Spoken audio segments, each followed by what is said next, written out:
Olá, saudações concurseiras para vocês, sejam muito bem-vindos a mais um evento aqui no Que Concursos, comigo, professor Gustavo Musi, e mais um evento de economia, né? Essa matéria tão importante aí para o seu concurso.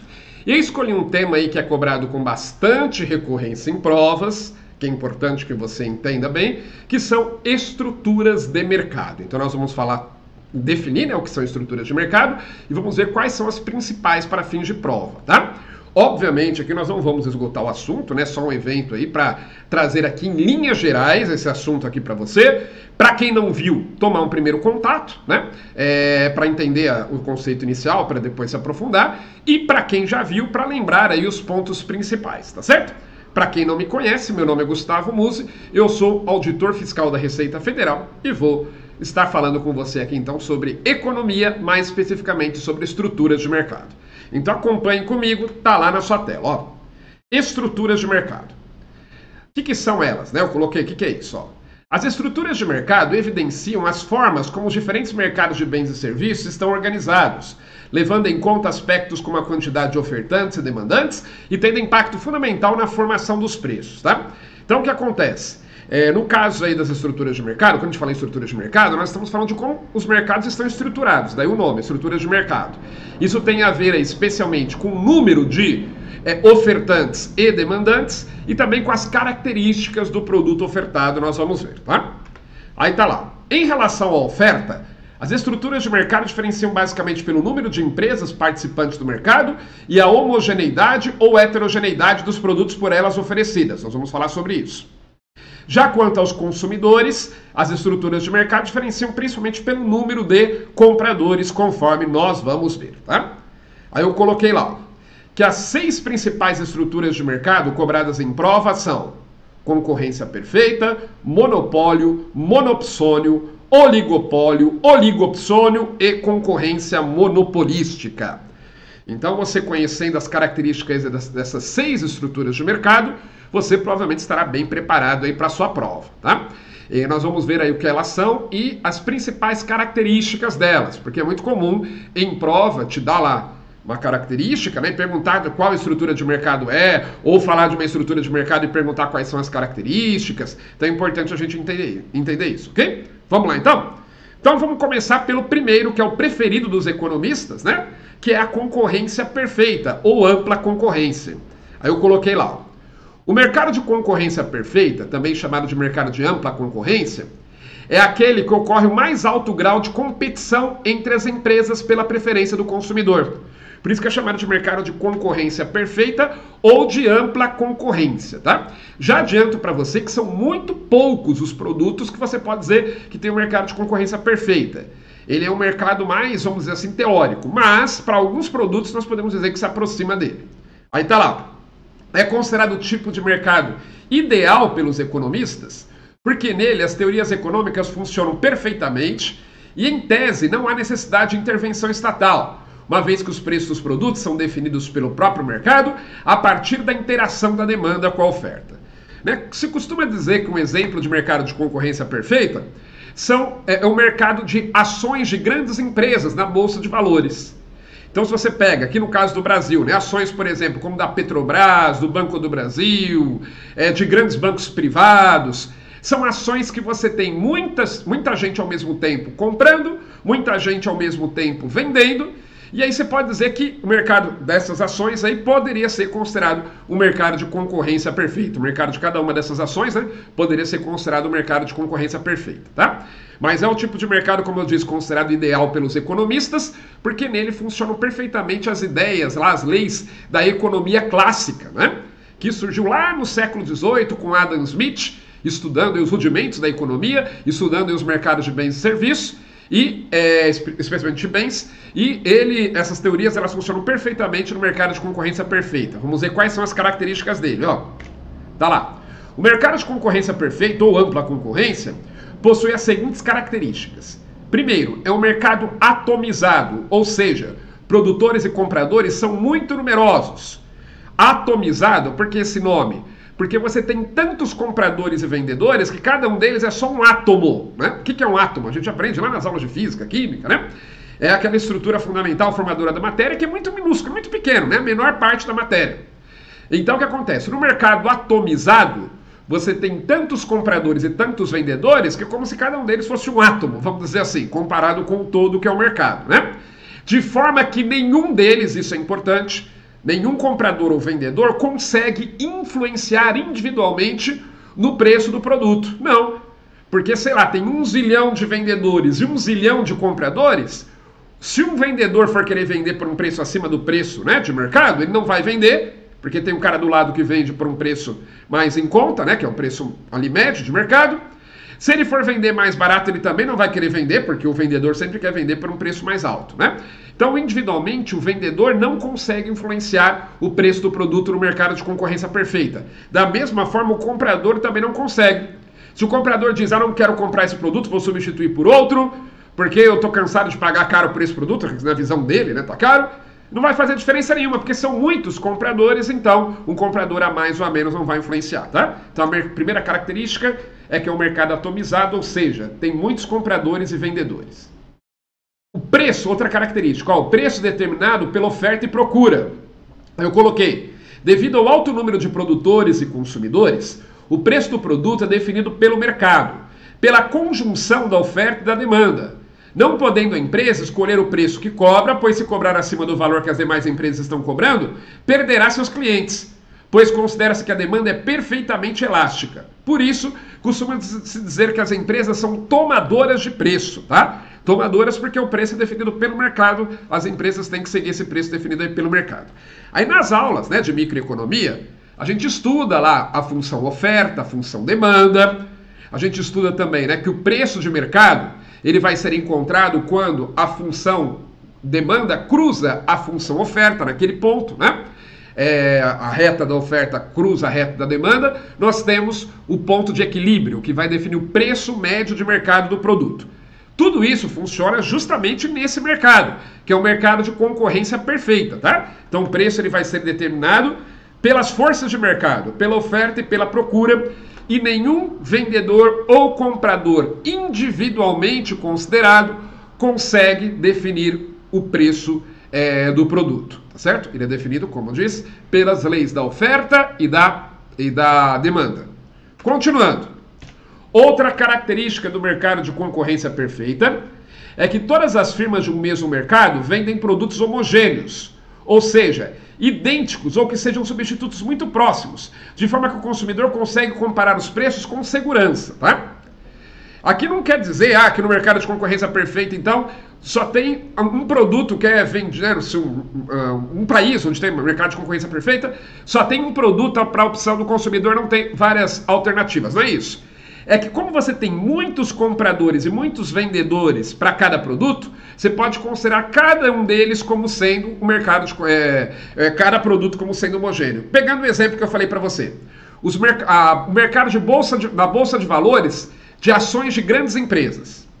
Então você tem lá, né, muitas empresas que negociam suas ações na Bolsa de Valores e que todos os dias você tem ali centenas ou até milhares de compra e vendas daquelas ações. Então, por exemplo, tem ações lá do Banco do Brasil, da Petrobras, de bancos privados. Quando eu analiso cada um dessas ações individualmente, o produto é homogêneo. Eu estou analisando o mercado de ações do Banco do Brasil, as ações ordinárias, por exemplo, do Banco do Brasil, ou as ações preferenciais da Petrobras.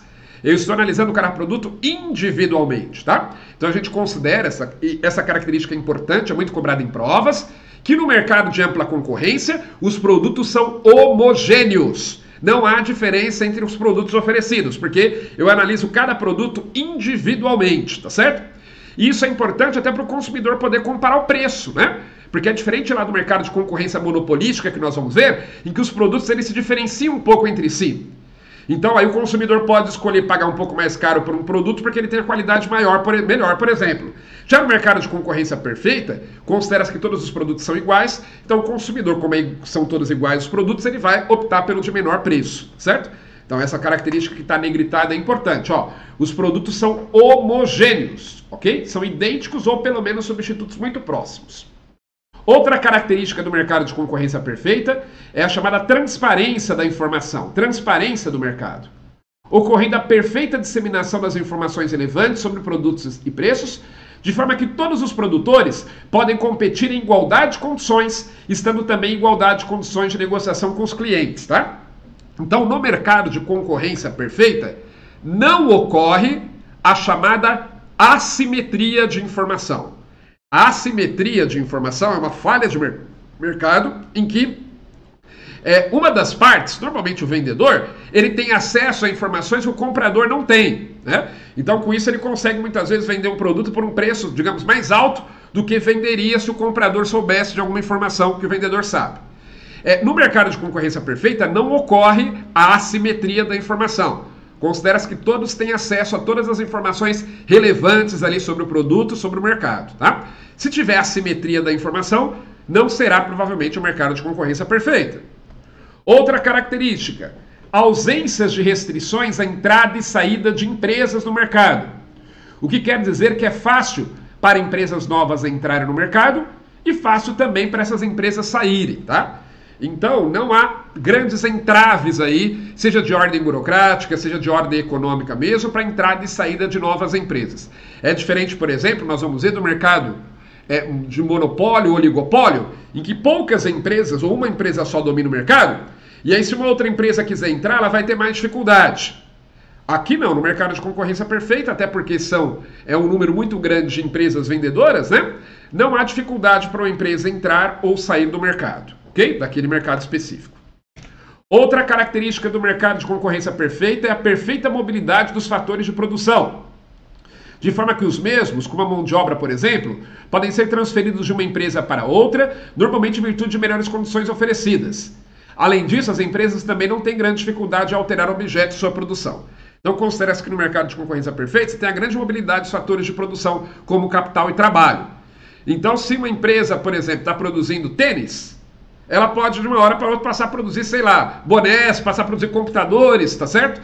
Na prática não é bem assim, né? Mas considera-se que no mercado de concorrência perfeita há uma perfeita mobilidade dos fatores de produção, de forma que se não estiver compensando para a empresa continuar naquele ramo, ela vai mudar de ramo, vai passar a vender outra coisa, ok?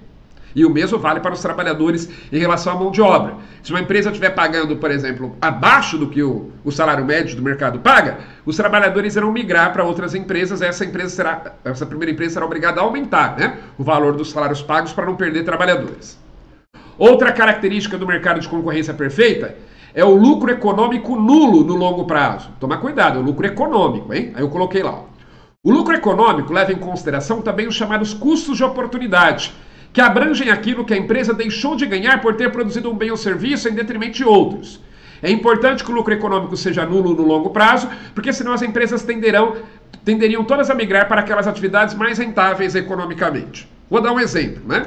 Custo de oportunidade. Primeiro vou entender o que é custo de oportunidade. É aquilo que uma empresa deixa de ganhar por produzir um bem e não produzir outro. Vou dar um exemplo. Imagine que um produtor rural tenha lá uma propriedade rural, e ele pode plantar nessa propriedade rural ou milho ou feijão, tá? Tem ano que ele planta milho, tem ano que ele planta feijão. Se ele plantar feijão, ele vai ganhar vendendo esse feijão. Ele vai ter o lucro da venda do feijão. Mas ele vai deixar de ganhar o que ele ganharia se ele plantasse milho, né? Sim, ele não está plantando milho, está plantando feijão. Então, o que ele deixa de ganhar plantando feijão, que é o que ele ganharia se ele plantasse milho, é o custo de oportunidade por plantar feijão. O contrário, se ele resolve plantar milho no outro ano e não plantar nada de feijão, o custo de oportunidade é o que ele ganharia se ele plantasse e vendesse o feijão, tá? Então a empresa, se ela resolve produzir, ela pode produzir sapatos ou computadores. Se ela resolve produzir sapatos, vamos imaginar que só tem esses dois, né? Se ela produz sapatos, ela deixa de ganhar produzindo computadores, então o custo de oportunidade é o que ela ganharia se ela vendesse computadores, ok? O lucro econômico, ele leva em consideração também o custo de oportunidade. Não é o lucro que você calcula normalmente, não é o lucro fiscal, não é o lucro real, né, que é as receitas menos as despesas. Não. O lucro econômico, ele também deduz os custos de oportunidade. A gente fala que ele, no mercado de ampla concorrência, ele é nulo no longo prazo. Por quê? Porque se a empresa percebe, né, que ela ganharia mais, por exemplo, o caso lá do produtor rural, ganharia mais plantando feijão do que milho, ele vai começar a plantar feijão, ele vai migrar para o feijão.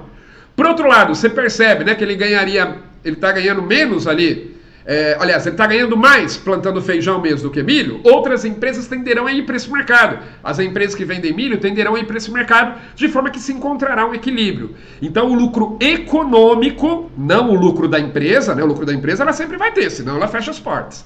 O lucro econômico, que você acha pegando o lucro real e deduzindo o custo de oportunidade, ele é nulo no longo prazo, porque senão as empresas tenderiam a migrar para aquelas atividades mais rentáveis, tá? Pode acontecer no curto prazo, haver um desequilíbrio e haver uma migração dessas empresas para atividades mais rentáveis. Mas aí, como você tem muita empresa migrando para lá, a margem de lucro diminui, aí equilibra com outras atividades, ok? E por fim, outra característica do mercado de ampla concorrência é que as empresas maximizam seu lucro no nível de produção em que o custo marginal é igual ao valor de venda de cada unidade. Ou, se você preferir, o valor em que a receita marginal é igual ao custo marginal, tá? Custo marginal é o custo para produzir uma unidade a mais do produto. E a receita marginal é o preço de venda unitário. O custo, a gente estuda isso em aula específica de economia, né? Os custos de produção, eles vão diminuindo com o tempo, no curto prazo pelo menos, mantidos, né, os fatores de produção, eles vão diminuindo até chegar ao nível mínimo e aí os custos tendem a aumentar, ok? Os custos os custos unitários de produção. Custo unitário de produção. Ele vai diminuindo até chegar a um ponto mínimo, depois ele passa a aumentar no curto prazo, a não ser que a empresa invista no aumento de outros fatores de produção. Mas o fato é que esse custo ele vai aumentando com o tempo, né? Depois de ele ter diminuído, ele começa a aumentar, e aí, quando ele for igual ao preço unitário do produto, para a empresa não compensa mais fabricar nenhuma unidade, porque ela vai passar a perder no seu lucro total, ok? Porque para a empresa compensa produzir, enquanto ela estiver ganhando 1 centavo a mais por unidade produtiva, compensa por unidade produzida, né? A partir do momento que o custo de produção de cada produto é 10 e a empresa vende por, sei lá, R$ 9,99, já não compensa para ela produzir, certo? E aí eu coloquei lá, o custo marginal é o nome que se dá ao aumento do custo total de produção pela fabricação de mais uma unidade. O custo marginal no curto prazo normalmente é decrescente no início, como eu disse, chegando ao valor mínimo e depois aumentando. Quando o custo marginal é igual ao preço de venda, também chamado de receita marginal, significa que se a empresa produzir mais uma unidade, passará a ter prejuízo, vai diminuir o seu lucro, na verdade, né? Vai ter um prejuízo na venda daquela unidade e o seu lucro total vai diminuindo, tá? Isso a gente estuda melhor quando falamos de custo de produção aqui, só para lembrar, eu não vou falar de todos esses conceitos, né? Mas só para lembrar aqui as características do mercado de ampla concorrência, ok? Vamos lá, falamos do mercado de ampla concorrência ou de concorrência perfeita, agora nós vamos falar do monopólio. Olha só, o monopólio ou mercado monopolista ocorre quando existe um só produtor para um determinado bem ou serviço, ou seja, no monopólio só tem um vendedor. Olha a diferença, lá no mercado de concorrência perfeita eu tinha um número muito grande de vendedores e compradores, não é? Aqui no mercado de monopólio não, só tem um vendedor. Mono significa um, né? Então só tem um vendedor, ok? Um produtor. Aí no monopólio, os preços tendem a ser mais altos do que numa concorrência perfeita, já que o produtor tende a elevá-los o máximo que conseguir, tendo grande influência na formação do preço, uma vez que não tem concorrentes, tá certo? Aqui não precisa ser PhD em economia para concluir, né? Que no mercado de monopólio, onde só tem um vendedor, ele vai conseguir normalmente uma margem de lucro maior do que se ele tivesse concorrência, né? Porque só ele vende. Então, se as pessoas quiserem comprar aquele produto, vão ter que comprar do próprio, daquele vendedor individual, tá certo? Mas aí ele consegue colocar, então, o preço do produto num valor acima do que seria o preço se fosse o mercado de concorrência perfeita. Ó, exemplos de monopólio no Brasil são o mercado de energia elétrica e de alguns outros serviços públicos, bem como aqueles produtos que são protegidos por patentes enquanto durar o direito de exclusividade, né? Então, por exemplo, uma empresa farmacêutica desenvolveu um novo remédio, um novo medicamento. Ela, durante alguns anos, ela tem direito de exclusividade sobre a produção e venda daquele medicamento, a não ser que ela passe para alguém, é claro, né? Então não pode haver concorrência para ela naquele período, até para que ela possa se recuperar do investimento que ela fez, né? Que normalmente é um investimento milionário, tá certo? Então aí durante aquele período você tem um monopólio, ok? Mercado de energia elétrica também, normalmente é monopólio, até para que a empresa que investiu, ela possa se recuperar dos custos de produção.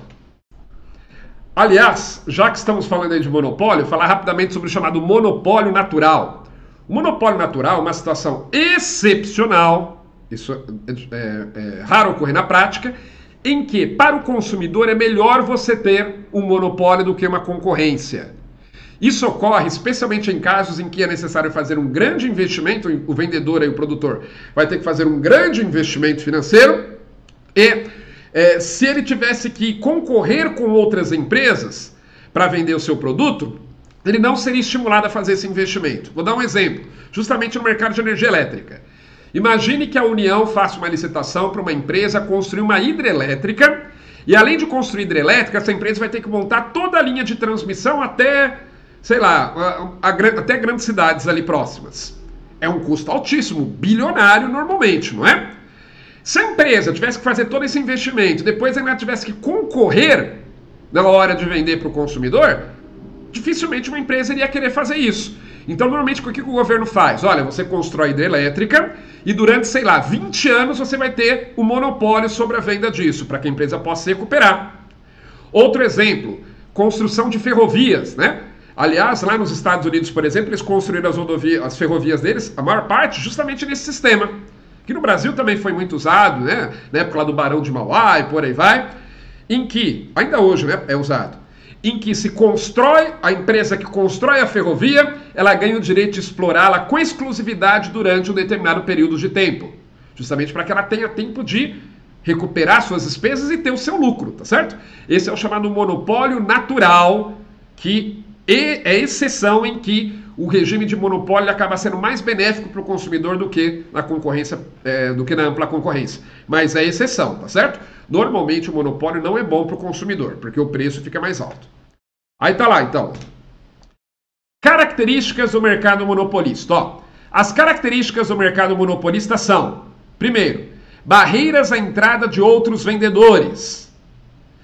As barreiras costumam ser uma das causas principais de um monopólio, sendo que podem existir de forma legal, que é o exemplo de produtos protegidos por patentes ou exclusividade concedida a concessionários de determinados serviços públicos, ou por outros fatores, como custos muito altos, o que dificulta a entrada especialmente de pequenas empresas, e até mesmo por práticas desleais de competição, tá? Então lembra que lá no mercado de concorrência perfeita não havia barreiras à entrada de novas empresas, né? Aqui no monopólio há. Então, até porque você tem uma empresa só que domina o mercado, para ela é mais fácil impedir a entrada de concorrentes, por exemplo, baixando o preço, né? Aliás, tem uma prática que é proibida, né, mas que é praticada por muitas empresas, que é o chamado dumping, em que a empresa ela vende um produto por um valor abaixo do seu custo só para quebrar os concorrentes, né? Então vamos imaginar, a empresa produz um determinado produto, um determinado bem, vende, e aí entra um concorrente no mercado para fabricar aquele mesmo bem. Aí como a empresa grande domina o mercado, ela tem lá uma gordura para queimar financeira, ela passa a vender esse produto a um preço abaixo do custo para impedir que os clientes migrem, né, para o concorrente, e o concorrente, se for menor, não vai ter dinheiro para manter isso, para vender pelo mesmo preço, vai fechar as portas, aí quando ele fecha as portas, a empresa monopolista aumenta o preço de novo, né? Isso é proibido, mas a prática muitas vezes é usada, é o dumping. Ou, às vezes, a barreira é dada pela própria lei, no caso das patentes, por exemplo, na exclusividade. Ou então, é uma atividade que o custo é muito alto e só empresas que têm um grande capital conseguem entrar naquele mercado, né? Então, você tem barreiras que impedem a entrada de outros vendedores no monopólio. O que mais? Outra característica do mercado monopolista é que a empresa define o preço. Então, ela não é tomadora de preço, como acontece no mercado de concorrência perfeita, ela é formadora de preço. Ó, como a empresa atua sozinha no mercado, ela pode estabelecer o preço do produto sem interferência da concorrência. E muitas vezes tende a oferecer os produtos em quantidades inferiores ao que seria oferecido se mais empresas estivessem no mercado, né? Ah, professor, mas por que ela vai oferecer uma quantidade inferior, vender menos do que ela poderia vender? Porque às vezes ela pode verificar o seguinte, que se ela vende mais, o preço diminui, porque é aquela história. Quanto mais abundante um produto, mais barato ele é, né? Então, às vezes a empresa diz, olha, vamos colocar só nessa quantidade mesmo, não vamos produzir mais, embora a gente pudesse vender mais, porque isso pode desvalorizar o nosso produto, por exemplo, tá? Mas o fato é que a empresa define o preço, é óbvio, né, que ela não pode colocar um preço muito alto, senão ninguém vai comprar, mas ela define o preço no mercado de oligopólio, mercado monopólio, no monopólio. O que mais? Desestímulo à inovação, ó. O mercado monopolista tende a ter baixa taxa de inovação, uma vez que não existem concorrentes e os consumidores só podem comprar de uma única empresa, né? Então, é grande a probabilidade que essa única empresa aí se acomode, não tem concorrente mesmo, ela não invista em inovação, ok? O que mais? Ausência de substitutos próximos. O produto ou serviço oferecido por um monopólio não tem a concorrência indireta por meio de bens que podem substituir a utilidade oferecida. Por isso se diz que o monopólio, os produtos oferecidos são homogêneos, tá? Assim como lá no mercado de concorrência perfeita, no monopólio os produtos também são homogêneos. Não há produtos ali, substitutos próximos que o consumidor possa comprar, porque se houvesse, a empresa teria mais dificuldade de aumentar o preço, de colocar o preço ali num patamar que é mais confortável para ela, né? O que mais? Economia de escala é outra característica do mercado monopolista. Uma empresa detentora de um monopólio normalmente consegue produzir a um custo proporcionalmente menor do que outras empresas menores, uma vez que, como domina o mercado, tende a vender em larga escala, reduzindo os custos de produção. É aquela história que a gente sabe também, né? Quanto mais uma empresa produz, normalmente ela consegue reduzir o seu custo de produção, tá? Por quê? Porque ela compra em grandes quantidades do fornecedor, né? Na hora de processar, ela processa também em grandes quantidades. Então essa é uma regra aí que normalmente quando você produz em grande quantidade, e a empresa monopolista vai produzir em grande quantidade porque ela domina o mercado, você consegue reduzir o seu custo total, ok? Do que se você tivesse produzido em pequena quantidade.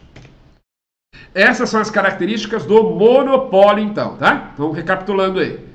Características do monopólio: barreira à entrada de outros vendedores. A empresa define o preço do produto, que vai ficar acima, né, do que seria o preço de equilíbrio no mercado de concorrência perfeita. Normalmente você tem um desestímulo à inovação, uma vez que não há concorrência. Ausência de substitutos próximos ao produto vendido. E economia de escala pela produção em grande quantidade. Aí nós temos o contrário do monopólio, que é o monopsônio. Enquanto no monopólio eu tenho um vendedor, no monopsônio eu tenho só um comprador. Aí tá lá, ó. O monopsônio é uma situação oposta do monopólio, pois no monopsônio existe um só comprador para um determinado produto.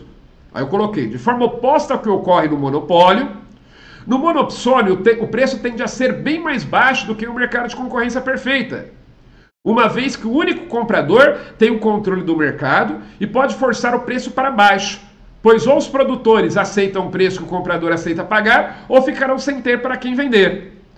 Aí eu coloquei, exemplo de monopsônio ocorre em alguns mercados locais de cana-de-açúcar, em que os produtores muitas vezes têm somente uma usina na região para vender a produção, uma vez que para vender para outras mais distantes significa arcar com custos proibitivos, né? Então tem lá os produtores, por exemplo, de cana, ou de laranja, ou de outros produtos, né, que normalmente são processados por usinas ali, por grandes empresas. Eles normalmente vendem ali para as usinas da região, né? Aí vamos imaginar que só tem uma usina naquela região. Você terá um monopsônio, tá? Por quê? Porque não dá para vender para outras usinas, porque o frete fica muito caro e aí o preço fica pouco competitivo para o produtor. Então ele acaba tendo que vender para aquela usina próxima. Como é a única que tem no mercado, só ela compra, nós temos um monopsônio. E aí essa empresa, a compradora, ela consegue negociar o preço de uma forma muito mais vantajosa para ela, né?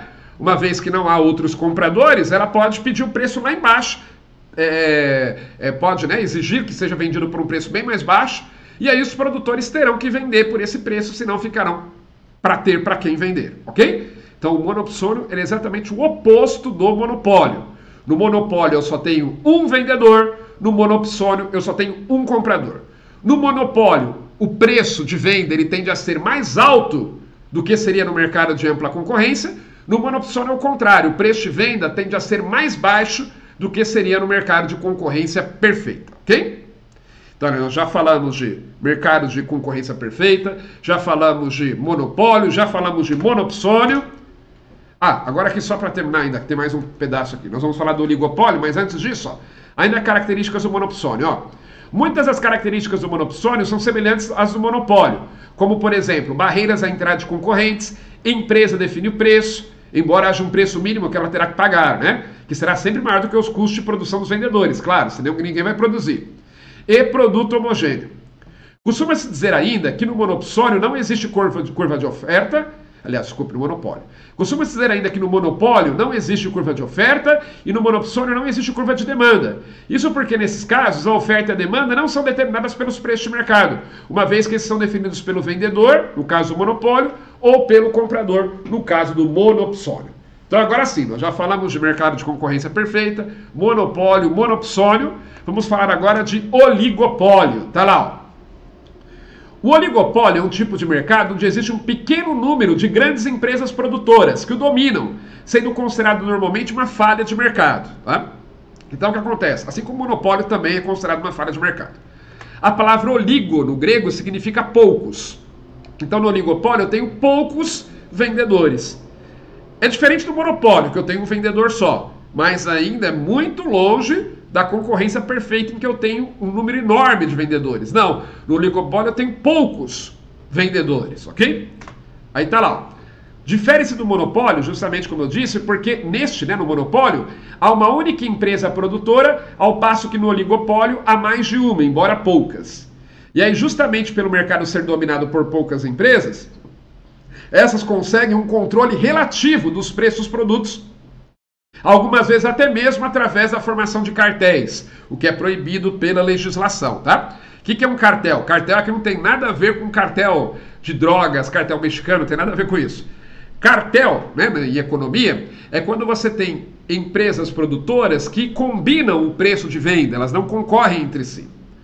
Então, se você tem, por exemplo, 3 empresas só que vendem determinado produto, é grande a chance, né, delas se reunirem e tentarem estabelecer um preço mínimo ali, por exemplo, tá? Isso é proibido pela legislação, se isso for descoberto, as empresas são sujeitas a punições, mas às vezes ocorre na prática no oligopólio, ok? Mas as empresas têm um controle relativo de preços. Elas não conseguem aquele controle tão forte como tem no monopólio, mas elas ainda têm, sim, controle sobre parte desse preço, diferentemente do que ocorre no mercado de ampla concorrência. Aí, ó, as principais características de um mercado oligopolista são: primeiro, é considerado um mercado de concorrência imperfeita, pois encontra-se uma posição intermediária, pois é uma posição intermediária entre o monopólio e a concorrência perfeita, tá certo? Então você tem alguma concorrência entre as empresas, mas não é concorrência perfeita, a gente fala que é concorrência imperfeita. Outra característica, interdependência entre as empresas. Pois como são poucos os atores do lado da oferta, o que um faz influencia diretamente nas decisões dos outros. Isso porque eles estão sempre de olho em seus concorrentes. Muitas vezes, inclusive, há a formação de cartéis, como eu disse, né, que é uma prática de concorrência desleal, em que os fornecedores de determinado bem ou serviço combinam preços entre si, formando um conluio que normalmente faz com que o consumidor tenha que pagar um valor mais alto. Então guarde isso, no mercado de oligopólio existe uma interdependência entre as empresas, no sentido de que, se uma empresa toma uma decisão, as outras tendem a reagir àquela decisão. Porque como são poucos os concorrentes, um fica de olho no outro, tá certo? Então, por exemplo, né, uma empresa foi lá e, lançou um produto, fez uma oferta. É bem provável que as outras empresas também se mexam, né? Façam uma oferta semelhante ou façam alguma outra ação para combater aquela, para evitar perder clientes, tá? Então o que uma empresa faz acaba influenciando na tomada de decisões das outras. Isso que a gente fala que é interdependência entre as empresas. Não que elas sejam do mesmo grupo empresarial, não que elas tenham necessariamente uma ligação, né, de governança, nada disso. Mas é porque, como são poucos os atores, o que um faz chama a atenção dos outros, eles tendem a reagir a isso, ok? O que mais? Barreiras para a entrada de novos competidores, é outra característica do mercado oligopolista. Ó, as empresas que dominam o mercado oligopolista tendem a criar barreiras à entrada de novos competidores, inclusive porque costumam monopolizar também a cadeia de fornecimento, dificultando que novos competidores surjam, tá? Então, assim como acontece lá no monopólio, no oligopólio eu também tenho barreira para a entrada de novos competidores. Não é fácil para uma empresa entrar nesse mercado aqui, que é dominado, né, por essas poucas empresas. Outra característica do mercado de oligopólio são os preços controlados. Ó, mesmo quando não há formação de cartéis, Como a concorrência é pequena, as empresas e o mercado oligopolista tendem a ter um grande controle sobre os preços dos produtos, tá? E aí tende a ser vendido por um preço maior do que seria no mercado de concorrência perfeita, embora não tão alto como seria no mercado monopolista, ok? Porque o oligopólio fica ali numa posição intermediária, não exatamente no meio, né? Mas fica em alguma posição no meio entre o mercado de concorrência perfeita e o monopólio. Continuando aí, ó. Oligopsônio, que é o irmão do oligopólio. O que é oligopsônio? Tá lá. Os oligopsônios... eu não falei exemplo de oligopólio no Brasil, né? O exemplo de oligopólio no Brasil, um exemplo que nós podemos citar, é do mercado bancário, do banco de varejo. Vai dizer, professor, mas nós temos centenas de bancos no Brasil. Temos. Mas são poucos os que dominam o mercado, né? Quando você pensa em grandes bancos, que é quando você pensa em ter uma conta, em abrir uma conta, você pensa em um desses bancos, talvez o máximo que você consiga chegar aí são 6 ou 7 bancos, no máximo, né? Por quê? Porque é um mercado que é bastante concentrado, tá? Continuando aí, ó. Oligopsônio.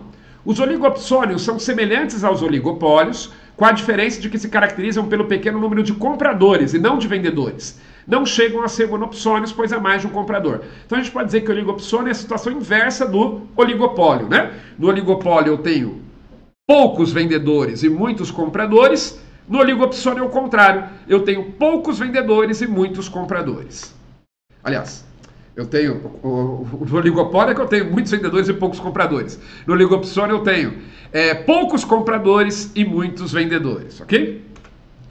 Como exemplo de mercado de oligopsônio, temos os de aeronaves comerciais, que são adquiridas por um pequeno número de companhias aéreas, né?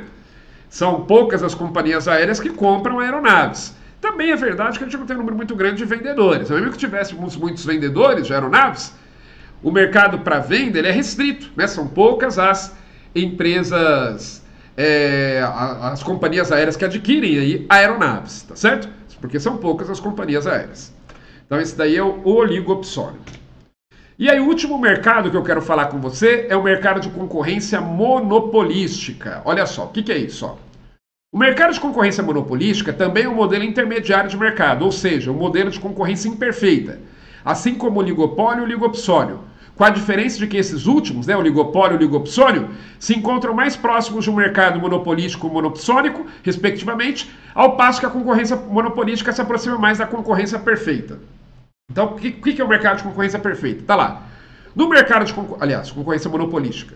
No mercado de concorrência monopolística, temos várias empresas disputando o mesmo tipo de cliente, embora o número de empresas não seja tão grande como na livre concorrência. Então, no mercado de concorrência monopolística, eu tenho várias empresas vendendo produtos que nós vamos ver que não são idênticos, né? Há uma pequena variação entre eles, são substitutos entre si, e eles concorrem, eles disputam a preferência do cliente. Vamos ver lá.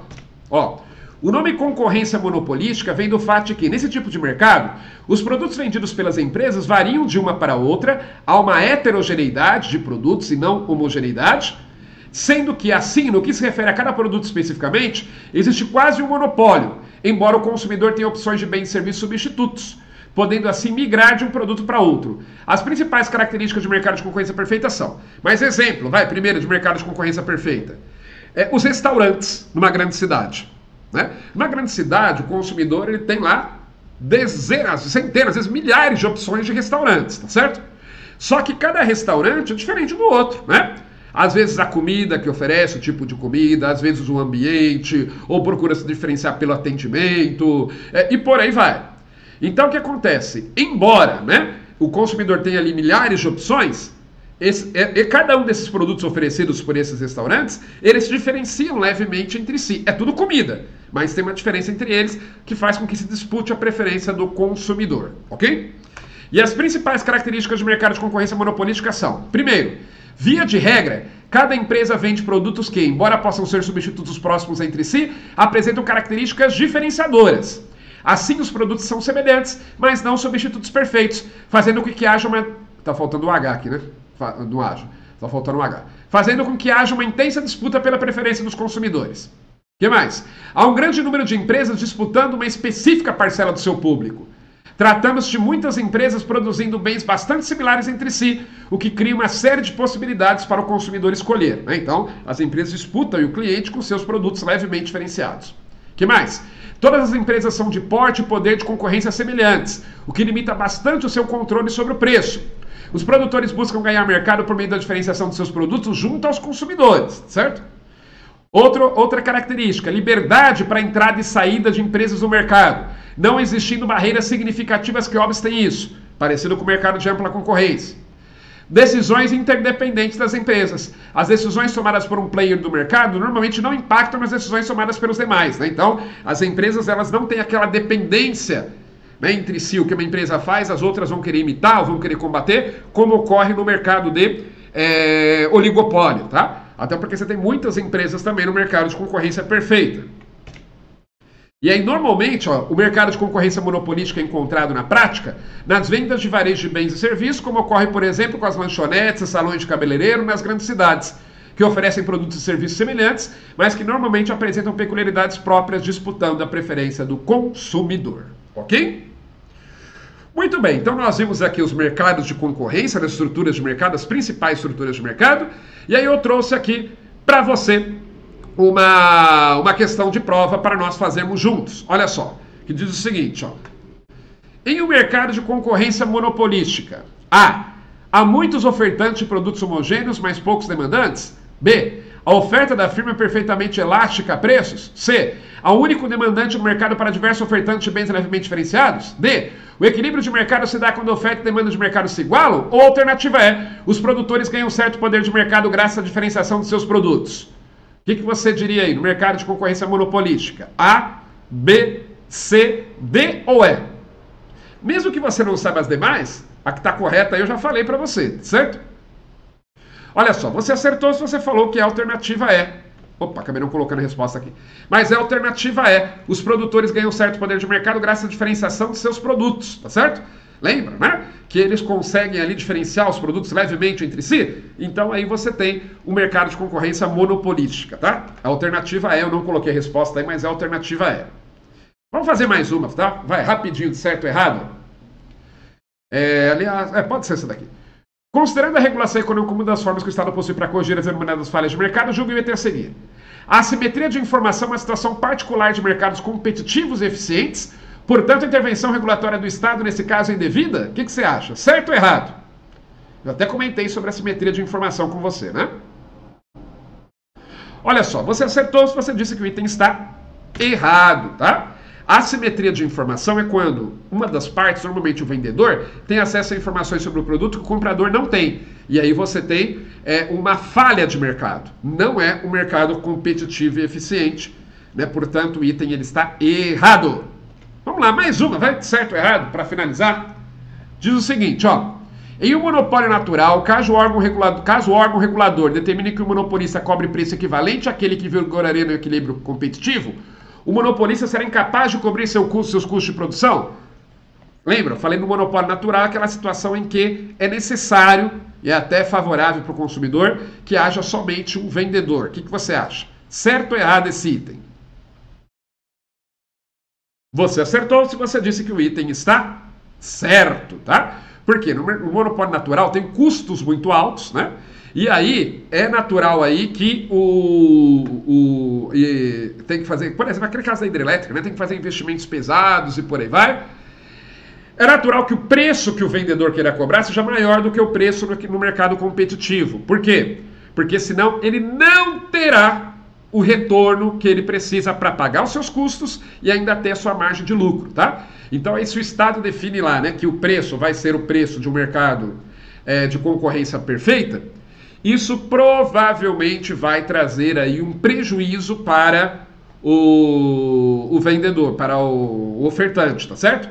Então o Estado não pode exigir cobrar um preço que vigoraria no equilíbrio competitivo, né, uma vez que provavelmente ele será incapaz de cobrir seus custos de produção, tá certo? Então o item aí, ele realmente está certo, está correto. Ainda tem mais uma, vai, pronto. Ó, para vocês ver se está certo ou errado. Em mercados com concorrência monopolística, a heterogeneidade entre as características físicas dos bens? O que você acha? Está certo ou está errado esse item aí, conforme nós vimos? Em mercados com concorrência monopolística, a heterogeneidade entre as características físicas dos bens? Você acertou se você disse que o item ele está certo, né? Lembra? No mercado de concorrência monopolística, os bens não são homogêneos, eles não são idênticos entre si. Você tem diferenciações que fazem com que, né, esses vendedores, essas empresas, esses produtores, eles busquem aí promover os seus produtos junto aos consumidores justamente nessas características diferenciadoras, tá certo? Um restaurante procura dizer que o atendimento é melhor, ou que a comida é melhor, que é mais fiel à comida lá daquele país que ele se propõe a representar, ou que ali o ambiente é mais bacana, e por aí vai. Então, portanto, os produtos são diferenciados mesmo, o item está certo. Muito bem, com isso então chegamos ao final aqui desse nosso evento, em que falamos sobre estruturas de mercado.